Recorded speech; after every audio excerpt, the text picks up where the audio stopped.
ఆషాఢ మాసం సందర్భంగా మన కాసం ఫ్యాషన్స్ కిలో చీరలు కొనండి, అరకిలో చీరలు ఉచితంగా పొందండి.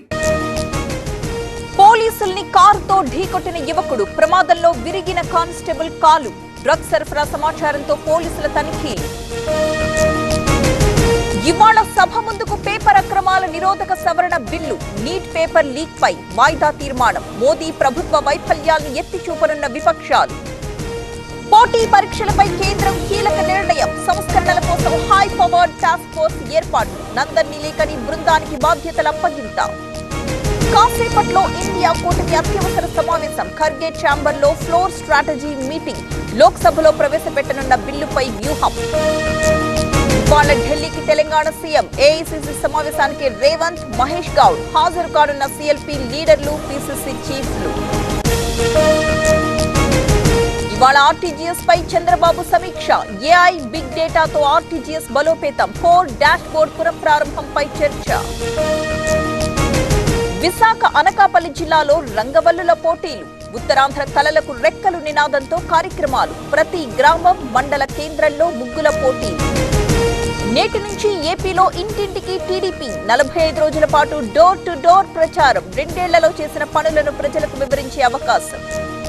ఏపీలో గవర్నర్ కోట ఎమ్మెల్సీ స్థానాల భర్తీకి కసరత్తు. రేసులో వర్లా శ్రీనివాసరెడ్డి, పనబాక లక్ష్మి. రాజ్భవన్ నుంచి ఇవాళ ప్రకటన వచ్చే ఛాన్స్. తిరుపతిలో 65 ఏళ్ల వృద్ధురాలికి కరోనా పాజిటివ్, ప్రైవేట్ ఆసుపత్రిలో చికిత్స. అప్రమత్తమైన అధికారులు. హైకోర్టులో నేడు ఉదయ్ కృష్ణారెడ్డి పిటిషన్ విచారణ. కేసు కొట్టేయాలని ట్రైనీ ఐపీఎస్ పిటిషన్. ప్రస్తుతం అజ్ఞాతంలో ఉన్న ఉదయ్ కృష్ణారెడ్డి. కర్నూలు జిల్లాలో కాల్పుల కలకలం. బ్యాడ్మింటన్ మ్యాచ్ ముగిశాక ఇద్దరి మధ్య ఘర్షణ. కౌశిక్ ని అదుపులోకి తీసుకున్న పోలీసులు. తెలంగాణలో నేడు రేపు తేలికపాటి వర్షాలు. పలు జిల్లాలకు ఎల్లో అలర్ట్ జారీ. 40 కిలోమీటర్ల వేగంతో ఈదురు గాలులు వీచే ఛాన్స్.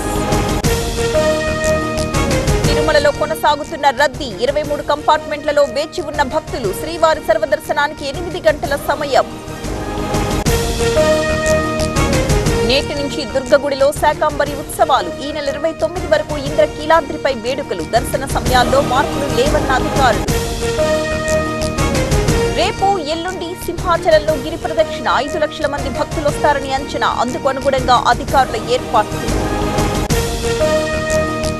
శ్రీశైలం ఆలయంలో భక్తుల రద్దీ. ఏ వేకువజాము నుంచే పాతాళగంగలో స్నానాలు. టికెట్లున్న వారికి స్పర్శ దర్శనానికి అనుమతి.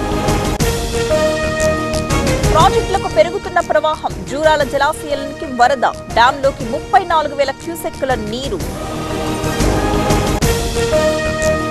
భద్రాచలం దగ్గర గోదావరికి పెరిగిన వరద. 181 అడుగులకు చేరిన నీటి మట్టం. 1,24,000 క్యూసెక్కుల నీరు దిగువకు విడుదల. ఇండిగో విమానంలో ప్రయాణికుడికి అస్వస్థత. ఎయిర్పోర్ట్లోని ఆసుపత్రికి తరలించిన అధికారులు. చికిత్స పొందుతూ వికాస్ పాస్వాన్ మృతి.